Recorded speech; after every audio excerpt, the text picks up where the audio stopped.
You know, when you're 14 years old and they ask you what you want to do for a living for the rest of your life, you often make a bad choice. I liked my graphic arts teacher a lot, so I said, well, printing. And then I went to a technical school instead of a regular high school, and I learned the printing trade. I graduated when I was 17 years old, and I worked in the printing industry and found out that that is not what I want to do for the rest of my life. I worked there for about a year and a half, and when I was 19, I joined the Marine Corps. Why the Marine Corps? Because it's the best there is. If you're going to go into service, you want to go in the best branch of the service.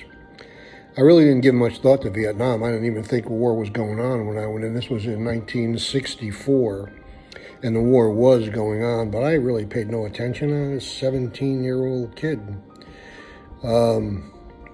After all our training, I finally started to give it some thought.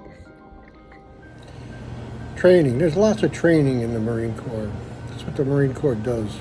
And it's very intense. It starts at boot camp, Parris Island, South Carolina. For me, it was 14 weeks. Then from there, we went to Camp Geiger in North Carolina for 6 weeks of infantry training. Unfortunately, after that, they sent me to Camp Lejeune, where I was running a printing press, and I thought, oh no. But that didn't last long. I soon got orders for Fleet Marine Force Pacific, transferred to the 1st Marine Division on the West Coast at Camp Pendleton, California, where I went to guerrilla warfare school. From there, we went to Okinawa. It was advanced guerrilla warfare tactics and survival training there. Lots of training. From there, we got on a plane, a regular commercial airline. Just Marines on it, but a regular commercial airline with stewardesses, no weapons of any kind, and we flew into Da Nang. I thought, this is rather strange. We're flying into a combat zone. We don't have any weapons on board. But as soon as the doors opened up, that's the first thing we got. Rifles, ammunition, all our 782 gear. 782 gear is all the stuff you need besides weapons to live in the field by yourself. A shelter half, canteens, all kinds of stuff that you would need to survive. They call that 782 gear. We were told, always have your rifle with you, always have 300 rounds of ammunition minimum with you at all times. The very first night there at Da Nang Airport, we came under a mortar attack. Immediately, the grunts went out looking for that mortar tube, searched practically all through the night. In the morning, it was our turn. I went out on my first patrol. We were out there looking for that mortar tube, the team that fired it, or anyone associated with that. And that's what we did all the time, or most of the time that we were there. Search and destroy operations. You go in the field, you look for the enemy, you destroy them and their equipment. So that's pretty much what it's like in Vietnam. You go out on patrols, you look for the enemy, you find them, you destroy them, you come back. The infantry stays out in the field sometimes for weeks, months on end before they get back in behind the wire. Terrible, terrible way to live. I got lucky. I didn't have to do that. That decision I made when I was 14 years old, learn how to run a printing press, turned out to be a pretty good decision. Printing was a critical MOS in the Marine Corps, and they actually had a printing press in Vietnam. I couldn't believe it, but they did. It was inside a big hut, a big metal hut with a hook on top. A helicopter would come along and hook up to that hut, bring it to wherever they need it, put it down on the ground, and they had a printing press. They had about 4 or 5 of those huts. We could do everything in printing. We could print a book out there if we wanted to in the middle of the jungle. They had everything they needed. A helicopter would pick us up, move us to anywhere in the country. We could print whatever they needed printed, and boom, we're in business. They didn't need very much printing done, and they had a lot of guys that could do it. So what we did was we functioned as bodyguards for the Marine Corps filmmakers, correspondents. They would go out into the field and videotape, or not, we didn't have videotape, they filmed. They filmed operations. They would film the commanders doing the briefing. They would film the troops getting ready for the operation. They would film the operation as best they could. They'd even film the firefight and the aftermath of the firefight. It was my job to be there with the filmmaker or the correspondent and protect him while he did his job. So I was only in the field for the period of time that he was in the field, and then I would come back with him. So it turned out to be very fortunate for me to get that assignment. But the reason they did that is they send that film back to headquarters Marine Corps in Washington, D.C., and they study it, just like NFL films. What did we do right? What did we do wrong? Where could we improve? Where could we change our training? Where could we be a more effective force? Just like NFL films. So I was out in the field for a couple of days with this, and then I was back behind the wire. Didn't have to stay out in the field for weeks or months on end like the rest of the troops did. So that decision I made when I was 14 years old to learn how to run a printing press quite possibly saved my life.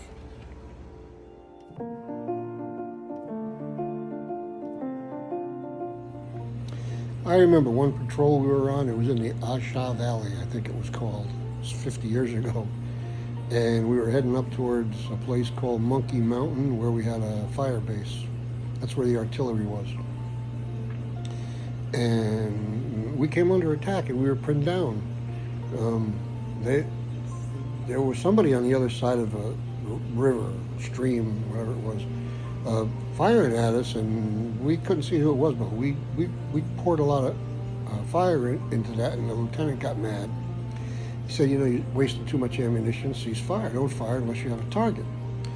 So we were pinned down there for quite a while with nothing happening, and finally a friend of mine, a guy I still stay in touch with, he lives in Texas, and we still communicate, a very good friend of mine. He got tired of just sitting there, so he stood up, started singing, "We gotta get out of this place if it's the last thing we ever do." And of course he drew fire. And when he drew the fire, he ducked down. But now we had a target. We started firing at it. But we don't know what happened. The lieutenant finally called in for some air support, and they just torched the other side of that lake, that stream, whatever it was. And then we went on our way. The way it usually worked is we'd go out on patrol. If you go out company strength, you're looking for the enemy, you never find them. You're too powerful as a company. They would never let you find them. So the next time you go out as a platoon. You still don't find them. So the next time you go out as a squad. And then a fire team. Well, fire team is only 4 Marines. And you're small enough that they'll be very happy to take you on. And that's when you find them. Actually, they find you. But a Marine Corps fire team, just 4 guys, can put out an awful lot of firepower, and they can bring in a lot of support almost instantly.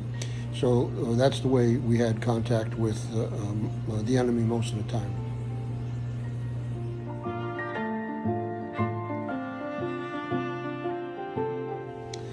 People often ask how I felt about the war in Vietnam. I really didn't have much of an opinion. I knew there were peaceniks and war protesters back home. I knew politicians were constantly arguing to end the war. I knew we weren't getting much support back home. I didn't understand it, but that's the way it was. But that was all personal and political. It wasn't military. My opinions were strictly military. The worst thing that happened was when the president said he was going to withdraw troops and that within 6 months or a year we'd be out of the country. That's about the worst thing you can tell your enemy. Now all he's got to do is sit back and wait, rearm himself, recruit more soldiers, bide his time, and when it got to the point where there was a very minimum amount of American servicemen in Vietnam, that's when they stormed across the border, and that was in 1975. When you see the pictures on the news of the South Vietnamese people storming the American embassy in Saigon, trying desperately to get on helicopters to take them out to the ships at sea, they knew that as sympathizers for the Americans, they wouldn't be having a very good time once the communists were in power. and I believe quite a number of them were killed. And I feel really bad for the South Vietnamese men who joined the South Vietnamese army and tried to help the Americans.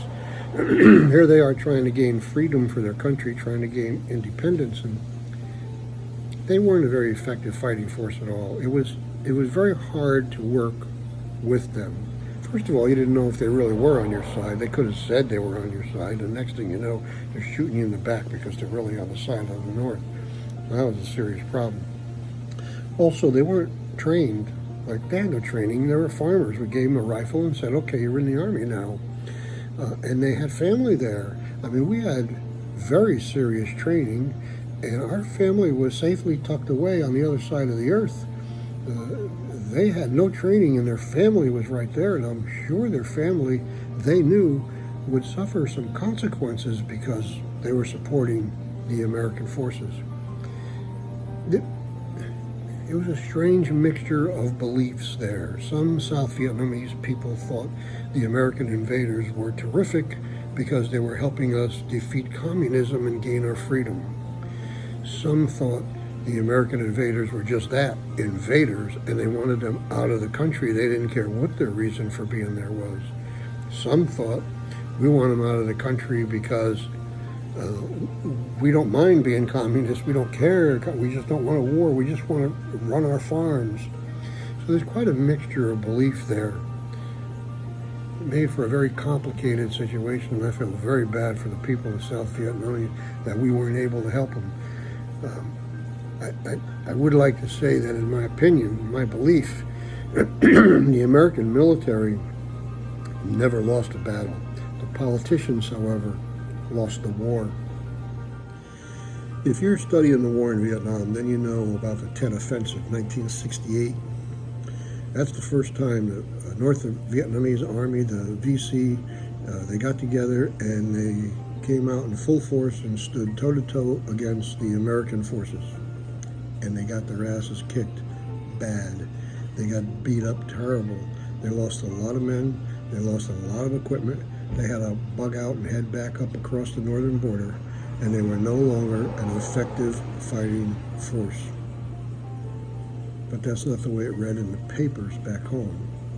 In the papers back home, they wondered why, after all these years, the enemy was still able to mount such a terrible offensive. It was from that point on that I realized, you really can't believe everything you read in the paper. No mention about how bad they were beaten. No mention about how their equipment was destroyed and how many men they lost. Just why were they able to mount the attack? Due to lack of support at home, the constant pressure from the politicians, the president finally, sometime after that, announced that he was possibly going to withdraw troops. And then within a year or so, he announced that the beginning of next year, he was going to start reducing the forces. That, of course, was the beginning of the end of the worst possible thing he could have done. The only other thing I want to mention is, although I talk about it pretty freely and pretty easily, you're scared to death when you're over there. Everybody is, and anybody that tells you they weren't, they're just either lying or kidding themselves.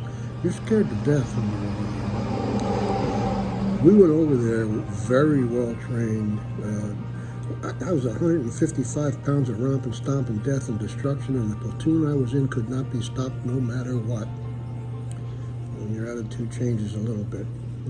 You get beat up a little, you get bloodied a little, you see a couple of guys fall, and from then on, you're just scared. You do what you have to do. Your training kicks in, muscle memory. Everything gets done the way it's supposed to be done, but you're scared.